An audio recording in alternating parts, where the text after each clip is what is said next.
Luego se juego. I'm Claudine Nyong'o. I am Gail Whitlow. I'm from Six Nations of the Grand River Territory, Mohawk Nation, and Bear Clan. Uh, Again, there's a lot in a name, and the name Claudine means to throw a lasso over a forest and to pull it in. So, that encompasses a lot. And at first I was like kind of stumped going, what does that mean? And so my Earth Walk has shown me the importance of carrying such a name as that. And it is a very interesting path to walk. So when I was young, I guess I was kind of like a radical warrior. At 17, I left and I went out to BC, and I started my traveling journey. I had done a lot of traveling previous to that because my mother loved to travel as well, so it must have been in the genes or in the bones. Every place I went, I attended ceremonies from, I would find the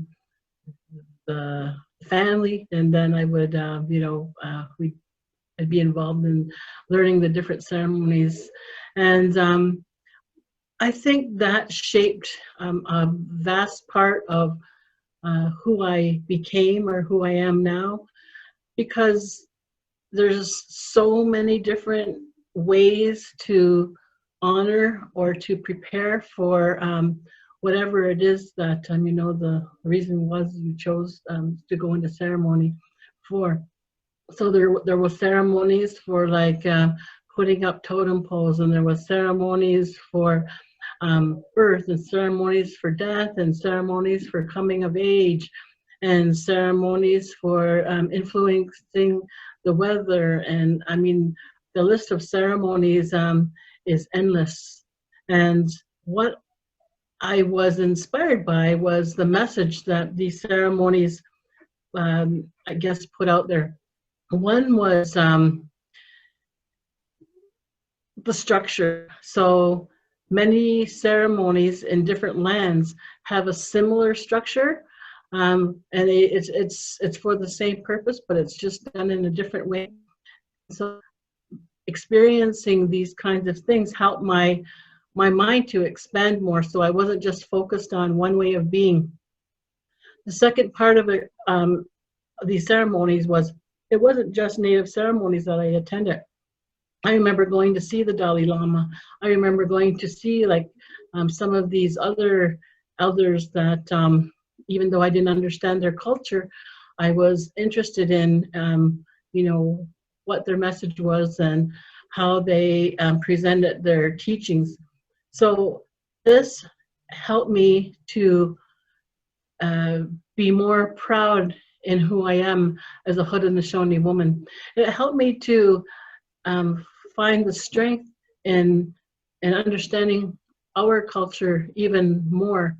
And I think it was because all of these things helped me to look at how we did things, and what the similar and the different messages were. And I found a peace. And I remember somebody saying to me, when I was early on the path, I mean, I did my first sweat lodge in North Dakota. And I remember people saying, well, that's not our way. Why are you doing those things? That's not our way. I says, I'm doing these things because it makes my heart happy. And I'm doing these things because they're helping me to understand life in a better way. And if it makes you a better person, well, then I can't see what's wrong with participating in these different ceremonies. So I continued, around the world, having these different experiences. And I think that helps to create a more universal look and a more universal connection with the reality of life. I know one of the most beautiful things that I witness in ceremony is being in Longhouse and seeing everybody dressed in their regalia And really, when we dance for Creator, how everybody goes out and gives it their 100% effort. So when you attend these ceremonies, you know, it's with such respect, and it's with such a sense of pride, because you know that the ceremony just didn't happen once, that it happens on a continual basis. And where we have a cycle of ceremonies that we follow, and it's this cycle of ceremonies that gives us our continued strength throughout the years. And you know, not everybody is able to witness this beauty, and this and feel this, and in a way that makes me sad, because I remember years ago we would sit at one of the homes of a well-respected elder, and he would say, and what shall we talk about tonight? And as somebody would bring up something, he goes, this is what I know. And he would share the most beautiful part of our culture, the most beautiful words, and the most beautiful story about how he understood that question. And it would bring tears to your eyes, because, and it wasn't because of sadness, it was because of this deep beauty and this deep understanding that is us as a people. And I just remember thinking, if the whole world were to be sitting in this room right now, they would understand how beautiful that we are as people, as Native people. And we can find that beauty when we go sit out in the forest as well, or when we take time to spend it in nature, paddling along the river. You know, there's another way. You know, you find this strength as you paddle that canoe. The last time I was paddling was down in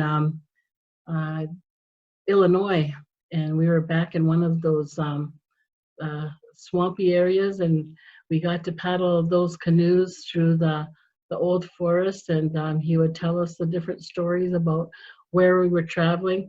And there's just something as you're paddling down that river that brings you back to a time not so very long ago, a few hundred years ago, that connects deep within your soul.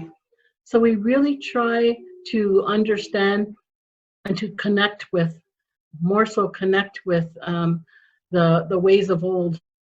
And you know, I hear it said, well, we've lost this, we've lost that. But in reality, we haven't lost anything, because it's carried within our being.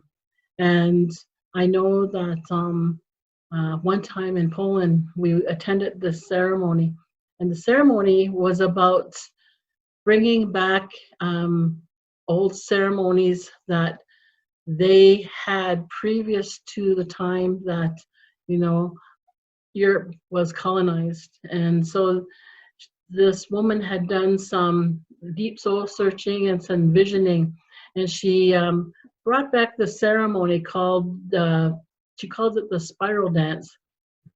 So we all sat in a spiral. There was a central fire, and the oldest persons sat closest to the fire, and everyone spiraled out according to their age. And as you know, you got to the end, there was the youngest people. And when the ceremony started, people kind of went into a chant. And so I was kind of nervous, because here I am in a strange country, and I don't know exactly what's transpiring and what to expect. And as that part passed, there was this beautiful singing, and I thought, my gosh, they sound like angelic voices. And then it came to a point where everyone had a candle, and then everybody took turns, and they started from the inside, and they lit the candle outside, and they kind of spiraled out of the circle. And I says, my, it was really a nice addition, those beautiful voices. And they go, no, that's not part of the ceremony, but they come every now and then, and that's kind of like our ancestors coming and joining the ceremony. this woman had like over 2,000 followers, and she calls herself the bird woman because she said someone has to speak for the birds. And so they've been working with the ceremony during the full moon and the new moon every year or every cycle for many, many cycles. So I looked at that ceremony and I thought, you know, there is a really deep beauty in this, because more so because she felt empowered to recreate something that came to her mind, you know, something that felt right, and she brought it to fruition, and you could see that it really helped the people to go through this and to understand the meaning of that dark hole. So that dark hole represented a place of fear, but the more you go through these ceremonies, the more you go into that darkness, which was the first part of that ceremony, so that when you really have to go through that dark hole into the next world, that you're familiar with it and there isn't a sense of fear attached to it. So I think back to our stories of death and dying as well, and that practice that they do is about death and dying, being an acceptance of that. And so I think of the time now where fear is being used in a way to curtail life as we know it. And death is about living, and death is a choice too. I think of all the many times that, you know, I've worked with people and they have indicated, you know, oh, I'm experiencing this and I'm experiencing that. In reality, they were willing themselves to die. And sometimes they were aware of it and sometimes they weren't aware of it. And so it was about overcoming that fear around, well, you've willed it to this point. So if there's a will to live, then you know, there's changes that have to take place in order for, you know, a change in your transition time. And a lot of people didn't realize that, you know, the really deep commitment to life has to be there. You know, life can be as beautiful as you want it to be. And I'll share this, I guess, this experience that I had, because it kind of explains the beauty of life. So there was a time when I was much younger and my children were small. I was going to school, I was working, I have 5 children, I raised them myself, 13 beautiful grandchildren. But at that time I was struggling, and I was having a kind of like a rough go. And so I went to see this medicine man. And this medicine man, he looked at me and go, So he takes out a drum and he starts to sing, you know, and as he's singing, the tears are just coming. And I wasn't used to crying in front of people, you know, but it felt really good to cry. So then he looks at me and he says, you needed that. And I said, why, yes, I did. I says, I feel so much lighter. And then he had a little case of medicine next to him. And he went to that case and he pulled out a root and he said, now you need to go sit by the river under a tree. And he says, put your tobacco down and chew on this. And, you know, it was over. So, you know, that was maybe not even 10 minutes or so. And I'm thinking, wow, okay, so what's that going to do? Anyways, I was extremely busy and I never really had time to do this. And so one day I was at my mom's and I said, you know, I've got 10 minutes. I said, so I'm going to go and I'm going to do a practice run. And if I need to go back again, well, then I'll just go back again. But I'm going to see, you know, what information I can get in 10 minutes. So I go down to the spot, put my tobacco down, and I start to chew on the root, and I'm looking, and, you know, the river's flowing, and, you know, it's the fall time, so everything's all brown and dying. And I says, oh, there's a house in the you know, in the distance there. And So then I looked at my time and it was like 9 minutes had passed. And I says, I knew I didn't have time. So I was just standing up and a voice said, what do you see? And I looked and I go, well, there's the river and, there's a house over there. And yep, there's weeds and there's some trees. And the voice said, you're missing the beauty. And when I heard that, I says, what? Missing the beauty?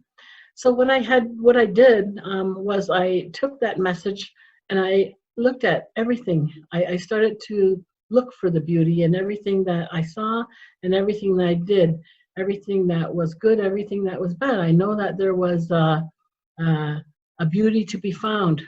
And I can honestly say that that experience really influenced and changed my life in a positive way. Because then I realized, I says, most of us have our heads down all the time and we're looking down. We're not looking up and we're not seeing the stars. We're not seeing the beauty that is everywhere in everything we do. Not seeing the beauty in the sunrise and the sunset, not seeing the beauty in our families, not seeing the beauty in the people and the people that we meet. And so I started to really take that as a indication that there was something that people can do to change their projection of things. And I share that story a lot because I understand the importance of sharing.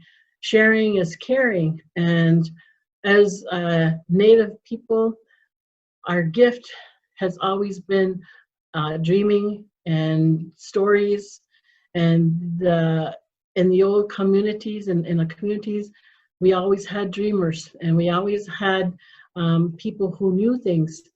And we all had that ability, but we had, it was kind of a requirement sometimes to look to these people and to get their advice at certain times. Like, in the old day when there was a raid coming, the dreamers would be able to foresee this and they would be able to warn the people.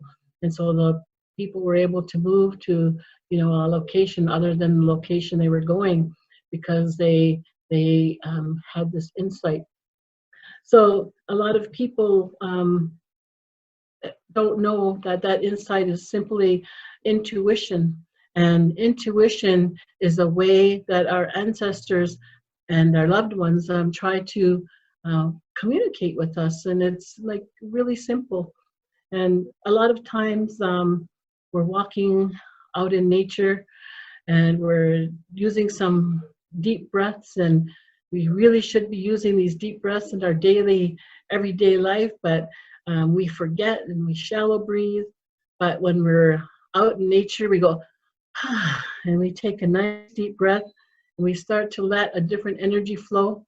And then all of a sudden, hey, that's a pretty flower, or, oh, hey, that's beautiful. You start to look around and you start to feel different connections, because all of our little relatives in the plant world and the tree world, they're always trying to connect with us. And so really and truly, we are never alone.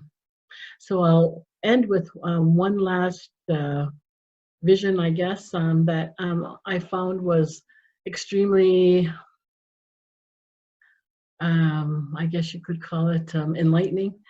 So my friend had asked me to do pipe ceremony out at piece of land that I own, and so we went and we did pipe ceremony back there. So I even forget what we were praying about, but all of a sudden I was standing by this sacred oak tree, and this oak tree turned into what looked to be a sumo wrestler. He was dressed in red karate gear. That's what I can describe it, easiest way to describe it. And he had this red bandana on with black hair. And this tree said, or this being said, what is it you seek? And I'm going, I I was like, whoa, first, it was such a majestic thing to see this beautiful being, in the shape and the same height as this oak tree, and second for him to speak like a human being, it was like mind blowing to me. And even though we hear about this, we hear, oh yes, the animals speak to us, the trees speak to us. Well, they really do, and then that really helped me to understand that they really do. And so this, I had to, take another uh, time to go back and sit with Grandfather Oak and have that discussion. But at the time it was like that tree just spoke to me, and so there's a beauty in learning, and everybody walks the same path, and so things that I need for my path, they seem to be put in place. The people, the experiences, um, the the guidelines, so to speak, and it's the same for everybody. So everybody has a different path. Some doesn't have to be as I guess you could say demanding as mine. When you pick up that pipe and you follow the way of the sacred pipe, you have to show respect, and you have to live a different way than most people can. But it's a discipline. So, it depends what discipline you choose to follow. And so for me, the way of the pipe is a discipline that I enhance and I take seriously. And I know that this path is meant for me, and it's just not meant for everybody. But I find and I don't even know if comfort is the right word, but I find uh, a reality in walking, the road with the best mind that I possibly can have, going through the experiences of 5 children and and all of what different aspects of family bring. And so this message is about all of our knowledge carriers and all of our ways and all of our ceremonial people who have spent their time learning the ways of the land, learning the ways of their nations, learning the ways in which to understand what's going on at this point of time, and being able to the best they can to understand and share knowledge. So if you are one of these knowledge keepers, it would be really good for you to share some of these experiences with those that you can. I've heard it said, well, gee, that you kind of keep it to yourself, not realizing that maybe it's for someone else. It always seems that when I share some of these things, that it's helping, and somebody will come back and says, I really needed to hear that. You don't understand, how much I am affected, and I understand something in a totally different way because you explain, something that I was curious about or something that I needed to hear. So elders need to be able to have that care and compassion that some of our humanoids, for lack of a better word, us in bodysuits, need to connect with. When I say that, I have a very strong connection with our star beings. Everybody's always interested in UFOs, and I says, we are the UFOs. We are those. We are those people. And so, what is so strange about, life being from other planets? I said, we all come from other planets, and we all connect with different star systems, and we all connect on a galactic level that some of us care to understand, and most people don't. But yeah, I believe that our mind has the ability to go way beyond where we are. We have that opportunity to change the way things are at this moment. And I used to hear it being said that we can't go back to the way it was, but in reality, we can take aspects of the way it was and start to plant our gardens again and start to understand what putting your hands in the earth is all about, and eating foods that your hands have prepared, and eating foods that you have planted with your own hands or you've harvested. There's a whole different thing that happens once you make that connection, and that's not an impossible connection to make.